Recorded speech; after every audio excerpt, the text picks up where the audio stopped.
2차 선교 여행을 떠난 사도 바울은 빌립보와 데살로니가 그리고 베레아를 지나 고대 세계에서 부와 철학, 문화와 예술의 탁월함으로 널리 알려진 그 도시였던 아테네에 도착을 했습니다. 아테네는 인간 문명이 도달할 수 있는 정점이 무엇인지를 보여주는 바로 그런 도시였죠. 바울이 그 도시에 들어섰을 때 오늘날에는 폐허로만 남아있는 그런 건물들이 당대의 아름다움과 위엄으로 가득했을 것입니다. 수많은 신전과 조각상 그리고 공공건물들은 지혜와 문명의 최첨단을 걷던 아테네 사람들의 자신감을 아주 밝히 드러내고 있었을 것이 분명합니다. 사도 바울은 고등학문과 철학의 세계를 두루 경험했던 사람이었죠. 그러나 그런 바울에게조차 아테네는 분명 인상적인 도시였을 것입니다. 그런 도시에 바울은 혼자 먼저 도착을 했습니다. 동역자인 실라와 디모데는 여전히 마게도니아 지방에서 머물러 있었고요. 그들이 속히 아테네로 와서 바울과 합류해 주기를 기다리고 있던 그런 시간이었습니다. 마게도니아에서 바울과 실라 그리고 디모데는 아주 힘든 시간들을 보냈죠. 물론 하나님의 은혜가 가득한 시간들도 있었지만 대부분은 힘든 시간들을 보냈기 때문에 그들이 오기를 기다리는 동안에 바울은 천천히 도시를 한번 둘러보기로 그렇게 마음먹었을 수도 있었을 겁니다. 그런데 오늘 본문이 말씀하고 있는 바울의 반응은 깊은 영적 충격에 빠졌다고 합니다. 격분했다. 세상의 눈에는 위대한 것으로 보였던 그 도시의 것들이 사도 바울의 눈에는 처참한 영적 상태를 적나라하게 드러내는 참상으로 보였던 것입니다. 세상의 눈에는 찬란한 문화로 우러러 보이던 그런 것들이 우상숭배의 가증스러움일 뿐이었던 것입니다. 아름다움과 지성으로 장식된 도시라 세상은 여겼지만 참 하나님을 알지 못하는 영적 무지와 죄의 어두움이 켜켜이 내려앉은 그런 도시였던 것이죠. 사도 바울은 동역자들이 올 때까지 기다릴 수가 없었을 것입니다. 아테네 사람들은 그리스도의 복음을 당장 들어야 했던 절대절명의 순간을 살고 있었기 때문에 그랬을 것입니다. 그래서 그는 도시의 여기저기를 걸어다니면서 만나는 사람들마다 그리스도의 복음을 전하기 시작했습니다. 그리고 오늘 본문 22절부터 시작되는 이 메시지를 아레오바고라고 하는 아테네의 정치와 철학을 논하던 아주 굉장히 중요한 그런 장소였죠. 그런 장소에서 아테네의 유력한 인사들에게 전하게 되었습니다. 그가 전한 메시지는 2000년 전에 아테네인들, 우리와는 시간과 공간적으로 아주 거리가 떨어져 있고요. 전혀 연관성이 없는 그런 이들에게 선포된 메시지지만 사실 이 메시지는 오늘날을 사는 우리들에게 전해진 메시지라고 보아야 할 것입니다. 아테네는 오늘로 치자면 뉴욕이나 런던 그리고 시드니나 퍼스와 같은 이런 최첨단의 도시와 같다고 말씀드릴 수 있고요. 아테네를 살던 사람들은 현대를 사는 예수 그리스도를 알지 못하는 사람들과 전혀 다를 바가 없는 이들이었기 때문에 그렇습니다. 자, 아테네가 현대의 대도시, 이 첨단을 걷는 이 대도시와 다를 바가 없었다는 사실을 좀 더 한번 살펴보도록 하겠습니다. 아테네는 온 도시가 종교심으로 가득한 도시였습니다. 신정과 사당이 도시 전체를 메우고 있다고, 채우고 있다고 해도 과언이 아닐 정도였습니다. 로마 제국이 기원전 1세기 무렵에 아테네를 흡수했을 때 이렇게 얘기가 되었었습니다. 아테네를 들어간 로마인들이 이렇게 얘기를 했어요. 사람보다 신이 많은 곳이구나. 아테네인들은 지극히 종교적이었습니다만 참 하나님을 알지는 못했습니다. 다양한 신들을 섬기는 종교가 넘쳐났으나 그리고 사람들의 종교심 또한 가득했지만은 참 하나님을 아는 진리는 어디에서도 찾을 수 없었던 그런 곳이었습니다. 아테네는 종교심 외에도 특출한 것이 많았던 도시였습니다. 거의 모든 분야에서 놀라울 만한 도시였죠. 아테네는 민주주의의 발상지이기도 합니다. 현대 민주주의가 17세기, 18세기에 되어서야 겨우 확산되고 자리를 잡게 되었는데, 그보다 2000년을 훌쩍 뛰어넘는 그 과거인 기원전 500년경에 아테네는 이미 시민들이 직접 정치에 참여하는 민주주의 체제가 형성되어 있었습니다. 또한 아테네는 우리가 아는 형태의 연극 문화가 시작되고 활성화된 곳이었습니다. 비극과 희극이 집필되었고요. 디오니소스 극장과 같은 한 번에 17,000명이나 수용할 수 있었던 거대한 야외 극장에서 공연이 되었던 곳입니다. 건축 역시 단순한 웅장함을 넘어서 수학적 질서와 조화를 기반으로 발전했던 곳입니다. 도리스식과 이오니아식이라고 불려지는 이 건축 양식은 오늘날까지도 세상의 법원과 의회 건물 등등에 영향을 주고 있습니다. 1세기 아테네는 또한 로마 제국의 최고 교육 중심지이기도 했습니다. 사실상 당시에 옥스퍼드라고 할 수 있는 그런 장소였죠. 키케로와 호라티우스 같은 그런 로마의 인물들도 아테네에서 공부하는 것은 지식인의 필수 과정이라고 여겼을 정도였습니다. 제가 이런 설명을 드리는 것은 단순한 역사 지식을 전달하고자 함이 아닙니다. 1세기의 아테네가 퍼스를 포함한 현대 도시들과 얼마나 놀라울 정도로 닮아 있는가를 설명드리기 위함입니다. 아테네는 시간과 공간상 우리와는 완전히 분리된 세상의 도시가 결코 아니었음을 설명드리는 것입니다. 오히려 부와 교육 그리고 문화적인 측면에서 현대 도시들과 거의 완전히 동일한 도시였고, 시민들의 삶 또한 동일했다고 해야 할 것입니다. 물론 차이는 지적할 수 있죠. 아테네와 같은 그런 신전이나 사당들을 현대의 도시에서는 찾아볼 수 없습니다. 그리고 아테네인들과는 다르게 현대의 대부분의 사람들은 종교 생활에 적극적이지도 않습니다. 하지만 영적인 측면에서 살펴본다면 근본적인 차이가 전혀 없습니다. 아테네인들처럼 오늘날의 사람들도 본질적으로 종교적인 존재들이죠. 아테네인들은 자신들이 선택한 신들을 섬기는 데 온 힘을 기울였고요. 오늘날의 사람들은 신 대신에 자기 자신을 섬기기를 선택해서 자신의 행복 추구를 궁극적인 선으로 삼는다는 점만 다를 뿐입니다. 각자가 선택한 대상을 최선을 다해 섬기는 지극히 종교적인 존재들이기는 마찬가지라는 말씀입니다. 문제의 핵심은 하나입니다. 사람들은 종교심이 가득했지만 참 하나님에 대해 무지했고 참 하나님 대신 우상을 섬기는 것입니다. 사도 바울이 걸었던 1세기의 아테네는 이런 점에서 현대의 도시를 대변하고, 1세기의 아테네인들은 21세기를 사는 현대인과 다를 바가 전혀 없는 동일한 영적 무지 속에 살던 사람들이었습니다. 바로 그런 사람들에게 선포된 바울의 메시지는 오늘날을 사는 우리에게 선포된 하나님의 메시지인 것이죠. 자, 그럼 1세기 아테네인이나 현대인이나 동일하게 섬기고 있는 우상의 본질은 무엇입니까? 하나님 대신에 무엇인가를 섬기고 있다면 그것이 우상이죠. 자, 이 우상의 본질이 무엇인지 한번 살펴봅시다. 무엇이 우상이고 우상을 섬기는 것이란 무엇인지 생각해 봅시다.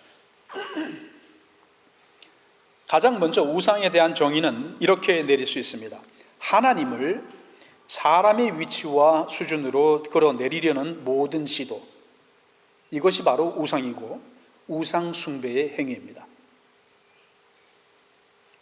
조금 다르게 말씀드리자면 세 가지로 말씀드릴 수 있겠는데, 첫째, 하나님을 어떤 장소에 제한시키려는 생각과 시도, 그것이 바로 우상입니다. 사람들은 신을 어떤 장소에 가둘 수 있다고 생각합니다.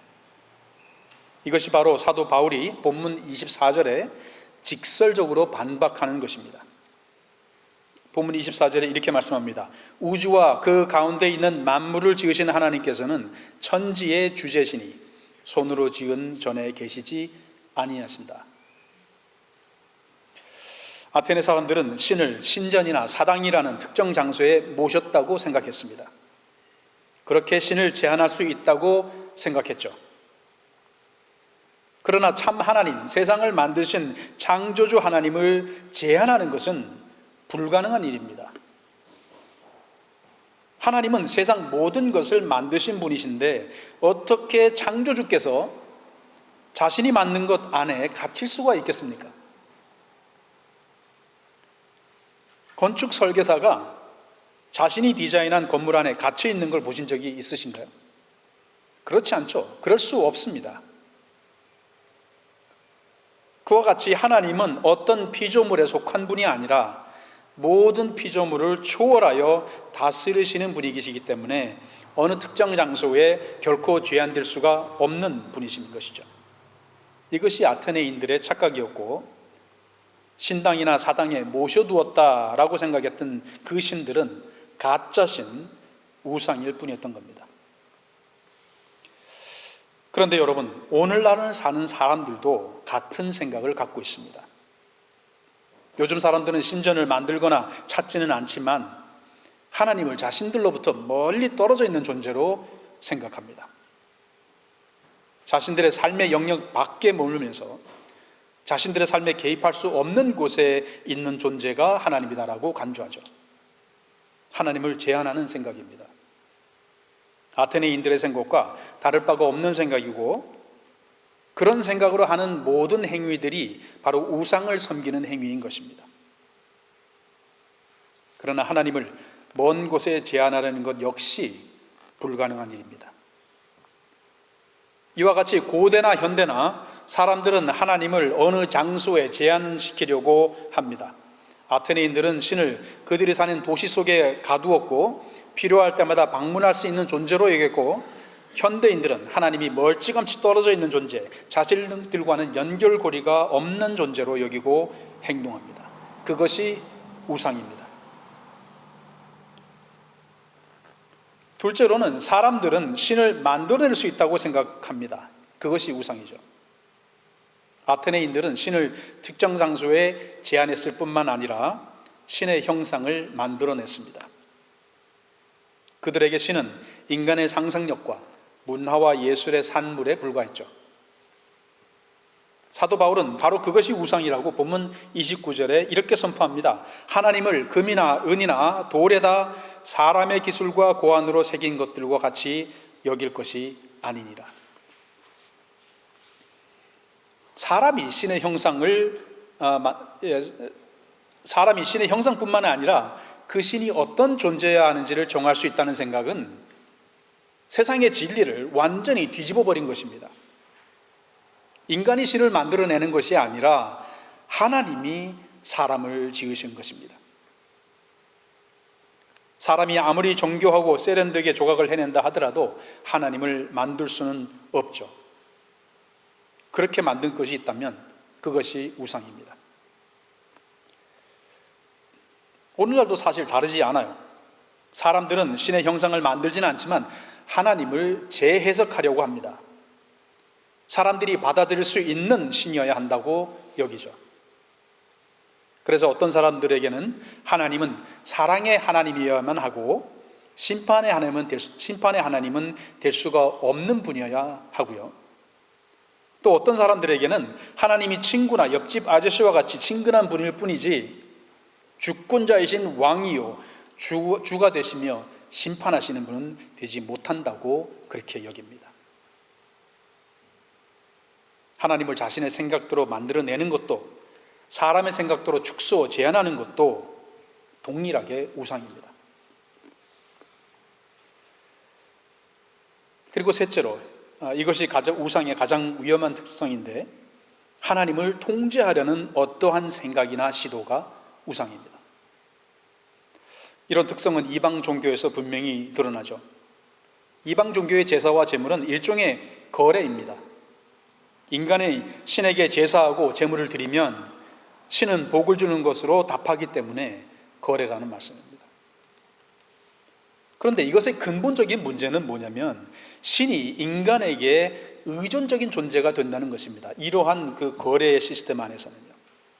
이 시스템에서 신은 반드시 사람의 제사와 제물을 필요로 하는 존재라는 겁니다. 그래서 사도 바울은 본문 25절에 이렇게 비판을 합니다. 하나님은 무엇이 부족한 것처럼 사람의 손으로 섬김을 받으시는 것이 아니니 이는 만민에게 생명과 호흡과 만물을 주시는 분이 바로 하나님이십니다. 우주를 만드시고 자신의 형상대로 사람을 만드신 하나님은 누군가로부터 무엇인가를 필요로 하는 분이 결단코 아니십니다. 우리의 하나님은 모든 것을 주신 분이고 지금도 주시는 분입니다. 그런데 이것을 뒤집어 엎는 것이 우상입니다. 이렇게 우상과 우상 숭배의 본질은 하나님과 우리의 관계를 뒤집는 것이죠.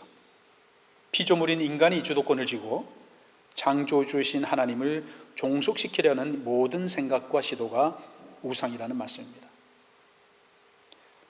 하지만 참 하나님은 갇힐 수도 만들어질 수도 더더구나 인간의 통제를 받을 수 있는 분이 결코 아니십니다.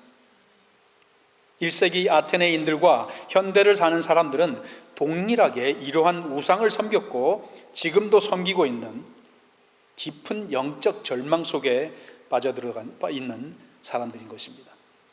그런 사람들을 보았으니 사도 바울의 마음이 격동치 않겠습니까? 그래서 그들에게 사도 바울은 메시지를 전하죠. 그 메시지의 핵심은 우상을 버리고 참 하나님께로 나아오라는 것입니다. 그리고 하나님이 보내신 구원자이며 주님이 되시는 예수를 믿는 것입니다. 그것이 유일한 살 길이라는 것이죠. 그게 사도 바울이 전한 메시지입니다. 본문 30절에 이렇게 말씀합니다. 알지 못하던 시대에는 하나님이 간과하셨거니와 이제는 어디든지 사람에게 다 명하사 회개하라 하셨다. 그런데 여러분, 이것은 선택이 아니고요, 명령입니다. 명령이 될 수밖에 없는 이유가 있습니다. 그것은 하나님이 세상을 공의로 심판할 날을 작정하셨기 때문입니다. 심판의 날은 정해졌습니다. 역사는 그날을 향해 빠른 걸음으로 움직여가고 있죠. 그날이 오면 더 이상 회개의 기회가 없습니다. 그러니 지금 죄로부터 돌이켜서 예수 그리스도께 나아오라는 명령이 될 수밖에 없는 것이죠. 이런 얘기를 들으면 어떤 사람들은 심판의 날이 1세기 이후로 아직까지도 오지 않았으니까 이 명령은 효력이 없는 그런 풍선이 아닌가, 그렇게까지 질문하기도 합니다. 의문을 갖기도 하죠. 그러나 여러분, 사람의 삶은 언제든 그 끝에 도달할 수가 있습니다. 다만 언제 각 사람이 자신의 삶의 끝에 도달하게 될는지 모르는 것뿐이죠. 그러므로 회개는 지금 즉시 시급하게 이루어져야 하는 것입니다. 죄에서 돌이켜 예수 그리스도께로 와야 합니다.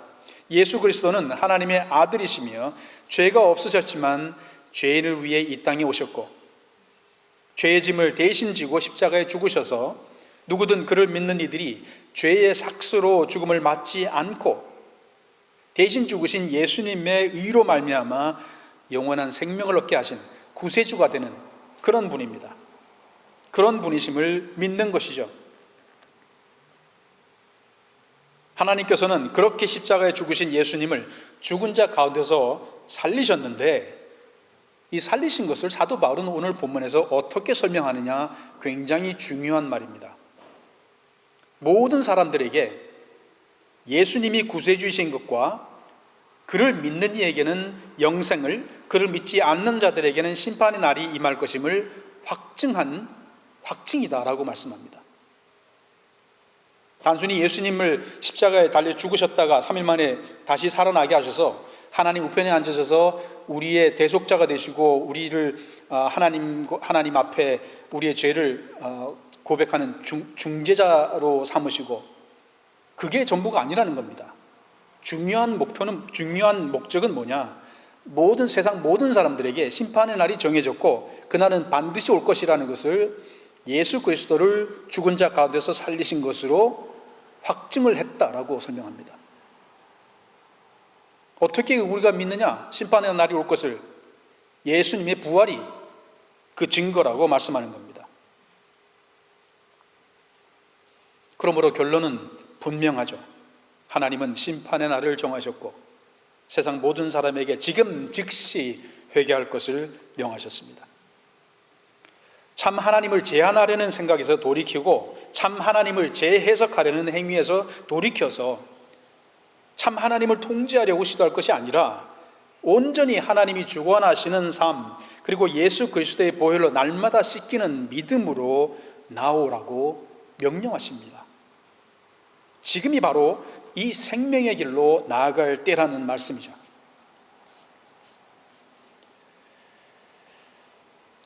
하나님의 이런 메시지를, 이 메시지를 조롱하고 거부하는 사람은 결국 심판대 앞에 서게 될 것입니다. 하지만 예수 그리스도를 믿고 죄에서 돌이키는 사람은 하나님의 은혜 안에 서게 됩니다. 그들의 삶은 앞으로 올 심판 날뿐만이 아니고요, 이미 지금 변화되었죠. 그리고 그 이미 변화된 삶 속에서 시작된 생명의 기쁨은 날마다 자라납니다. 그리고 주님 오시는 그 날에 완성될 것입니다. 그날은 불신자에게는 심판의 날이 될 것이지만 믿는 이에게는 마르지 않는 영원한 기쁨이 마침내 시작되는 복된 날이 될 것입니다.